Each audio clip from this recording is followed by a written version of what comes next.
पाहत आहोत जनकार्य न्यूज, जनतेच्या न्याय हक्कासाठी लढणारं एकमेव news channel Janakarya news. Chikodi तालुक्यात ऊस पिकाला पर्यायी पीक म्हणून बळीराजाची नगदी तंबाखूला पसंती। पोषक वातावरणामुळे तालुक्यात सर्वत्र तंबाखू पिकाला आलाय मोठा बहर। बेळगाव जिल्ह्यातील चिकोडी, निपाणी, शंकेश्वर ही 3 तालुके पूर्वीपासून तंबाखू पिकासाठी सुपरिचित होते। अलीकडे दूधगंगेच्या मुबलक पाण्यामुळे चिकोडी व निपाणी तालुक्यातील नदी किनाऱ्यावरील गावांमध्ये तंबाखूऐवजी शेतकऱ्यांनी ऊस पिकाला प्राधान्य दिले।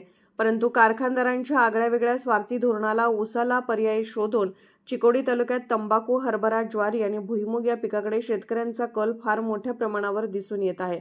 यावर्षी पोषक वातावरणामुळे चिकोडी, निपाणी तालुक्यातील सदलगा शहर परिसरातील एकसंबा, मलिकवाड, वडगोल, बहिनाकवाडी, जनवाड, बेडकेहाळ, बोरगाव, भोज, मांगूर, कुन्नूर, अकोळ या भागात तंबाखू पिकाला पोषक वातावरणामुळे मोठा बहर आला आहे।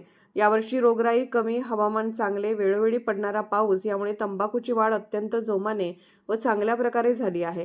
त्यामध्ये सदलगा शहर परिसरात सिगारेटसाठी लागणाऱ्या एका वेगळ्या जातीच्या तंबाखूची लागवड फार मोठ्या प्रमाणात करण्यात आली आहे। तेही तंबाखूचे पीक जोमात असून यावर्षी चांगला दर मिळणार या अपेक्षेने शेतकरी सुखावला आहे। सदलगा शहर प्रतिनिधी अण्णासाहेब कदम। जनकार्य न्यूजला लाईक करा, शेअर करा आणि सबस्क्राईब करा।